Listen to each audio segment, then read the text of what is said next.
ठीक है, क्योंकि इसके अलावा हमारे पास कोई चारा नहीं था। ये मजबूरी है हमारी कि हम लोग स्ट्राइक पर हैं और हमें बिल्कुल भी नहीं अच्छा लग रहा कि हम अपना काम छोड़कर स्ट्राइक पर बैठे हैं यहाँ पे सब सड़कों पर, क्योंकि हमें तो आदत है सालों से काम करने की और यही हमारा रूटीन है लाइफ का कि हम ऑफिस आते हैं, चुपचाप से अपना काम करते हैं जो भी हमें दिया जाता है जिम्मेदारी से, और शाम को अपना चले जाते हैं और फिर घर बैठ के हम अपनी ड्यूटी करते हैं। लेकिन आज बस एडमिनिस्ट्रेशन ने हमें मजबूर किया है कि हम सड़कों पर बैठे हैं, वो भी इसलिए क्योंकि हमारे मुस्तकबिल का सवाल है ये, और मुस्तकबिल का सवाल है तो फिर सड़कों पे आना पड़ेगा हमें, क्योंकि हम तो 30 साल 20 साल 25 साल से सो रहे थे, ठीक है, काम कर रहे थे, हमें सैलरी मिल रही थी, कभी हमने सोचा ही नहीं कि हमें कंफर्म भी होना चाहिए, क्योंकि हमें लग ही नहीं रहा था कि हमारा मुस्तकबिल खतरे में है। नौकरी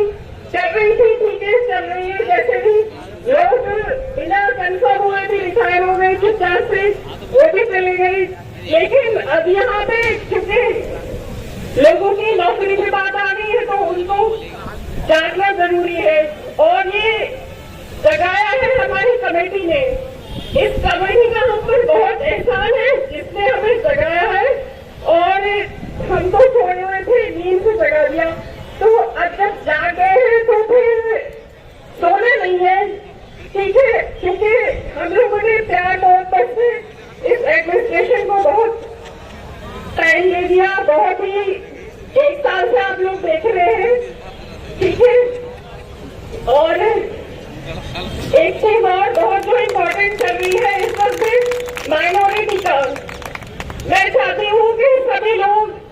जो भी नमाज पढ़ते हैं या नहीं पढ़ते, लेकिन हर दुआ में माइनॉरिटी स्टेटस के लिए दुआ करें, ठीक है, क्योंकि हमारा इदारा इस वक्त बहुत खतरे में है और आप सब लोग जानते हैं कि क्या हालात चल रहे हैं, ठीक है। तो मैं सभी से गुजारिश करूंगी कि इसके लिए भी आप लोग सब लोग जिसको भी जब वक्त मिले लेकिन दुआ करें, क्योंकि जो फैसला हमारे हक में आए, क्योंकि ये बहुत जरूरी है हमारे इदारे के लिए, सबके लिए, ठीक। और हम लोग तो इतना काम कर रहे थे बहुत खामोशी से, बहुत सुकून से, और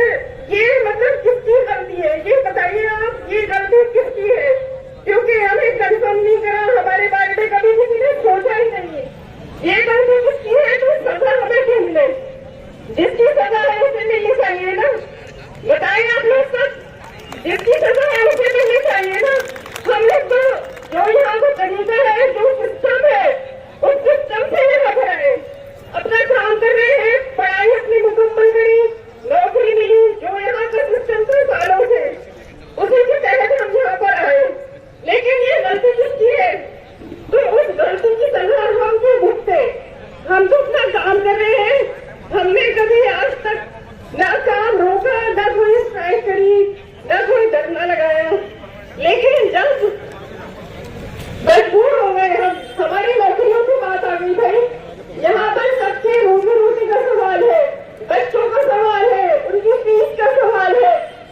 पूरा घर चलाना है उन्हें अपनी नौकरी से, और लोग अब इस दौरान में बोलते हैं कि अब उन्हें कुछ नहीं मिलेगा, न नौकरी मिलेगी, न कुछ और काम कर सकते हो, क्योंकि आप कहीं भी अप्लाई करेंगे वहाँ सबसे पहले एज बार आता है, आप लोग अब इस लायक नहीं कि आप कहीं नौकरी कर सके, इसके अलावा क्योंकि आपके फॉर्म रिजेक्ट हो रहेंगे, जैसे आप जाए किसी भी इसमें नौकरी के लिए अप्लाई कर रहे हैं, तो हमारे पास कोई चारा नहीं, इसके अलावा फिर हम अपनी मांग इससे कैसे भी पूरी करवाए।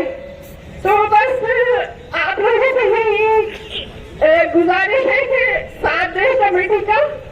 और बस यही उम्मीद करूंगी, अल्लाह से दुआ है कि हमें कामयाबी मिले।